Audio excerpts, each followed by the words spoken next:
দেশের ইতিহাসে সবচেয়ে বিশ্বাসযোগ্য নির্বাচন হতে যাচ্ছে ২০২৬ সালে। নির্বাচন কমিশন এমনটি জানালেও দেশি পর্যবেক্ষকরা মনে করছেন কমিশনে বহাল যেসব কর্মকর্তা গত ১৫ বছর আওয়ামী লীগের সহযোগী হিসেবে নির্বাচনকে বিতর্কিত করেছে, তাদেরকে কমিশন থেকে না সরালে আগামীতে বিশ্বাসযোগ্য নির্বাচন দেওয়া সম্ভব নয়।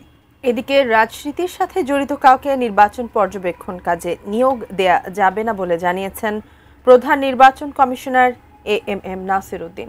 পর্যবেক্ষকদের সঙ্গে ইসি সংলাপে উঠে আসছে এসব মন্তব্য। আর বিস্তারিত জানাচ্ছেন মাহফুজা মোসলেহি। পর্যবেক্ষকদেরকে আপনারা একটা আমব্রেলা বানান। আগামী জাতীয় সংসদ নির্বাচনকে সামনে রেখে রাজনৈতিক দল ও সুশীল সমাজের পর এবার পর্যবেক্ষক সংস্থাগুলোর সাথে মঙ্গলবার সংলাপে বসে নির্বাচন কমিশন।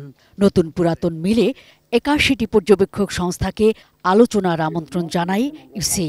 আমরা আমাদের সহযোগিতা করব। নির্বাচন পর্যবেক্ষণে গিয়ে পর্যবেক্ষকরা যাতে রাজনীতির সঙ্গে জড়িয়ে না পড়েন সে ব্যাপারে পর্যবেক্ষকদের সতর্ক থাকার আহ্বান জানান প্রধান নির্বাচন কমিশনার। পর্যবেক্ষকদের নিরপেক্ষ দৃষ্টির মধ্য দিয়ে ভোটের মাঠের ভুল ত্রুটি দেখতে চায় নির্বাচন কমিশন। কোন রাজনীতির সাথে জড়িত লিঙ্ক, কোন পার্টির সাথে জড়িত এবং মিছিল মিটিং এ গিয়েছে বা জড়িত আছে, কোন পার্টির সাথে লিঙ্ক আছে, এরকম কাউকে দয়া করে নিয়োগ দিবেন না। ভোটের বাক্স নিয়ে কোনো টানাটানি হচ্ছে কিনা, আমাদের ভোটারদের কোনো আসতে কোনো বাধা দেওয়া হচ্ছে কিনা, ইত্যাদি ইত্যাদি ইত্যাদি সম্পর্কে আপনারা আমাদেরকে রিপোর্ট দিবেন।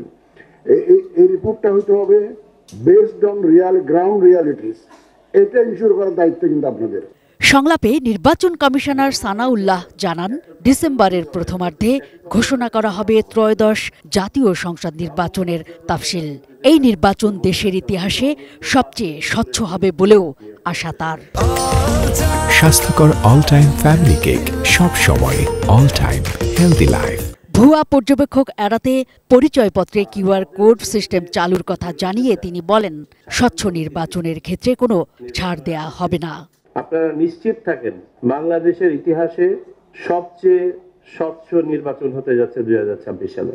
এই স্বচ্ছতার ব্যত্যয় যারা ঘটাবে তাদেরকে নির্বাচন কমিশন ন্যূনতম ছাড় দিবে না। তবে সংলাপে অংশ নেয়া পর্যবেক্ষক সংস্থার প্রতিনিধিরা ভোটের মাঠে পর্যবেক্ষণের বিভিন্ন চ্যালেঞ্জ তুলে ধরেন। পাশাপাশি বিগত সময়ের নির্বাচন সংক্রান্ত নানা কর্মকাণ্ডের সমালোচনাও করেন তারা। নির্বাচন কমিশনের যে বুথ আছে, এই বুথটা তাড়াতে হবে। বুথ বলতে আমরা বলেছি যে নির্বাচন কমিশনে এখনও ফেসিবাদের সেই দোসরদের অনেকেই আছে, তাদেরকে আমরা বুথ হিসাবে আখ্যায়িত করেছি। এই বুথের যদি না তাড়ানো হয় তাহলে শস্যের ভিতরে যে বুথ থাকে সেরকম পর্যায়ে হবে। গ্রহণযোগ্য নির্বাচনের ব্যাপারে জনগণের মনে প্রশ্ন থেকে যাবে। কোনোভাবেই পক্ষপাত দুষ্ট না হয় সেই জায়গাটাতে আমাদের একদম নির্দিষ্টভাবে আমরা এটা দায়িত্ব পালন করব। Mahfuza Moslehi, ATN news, Dhaka.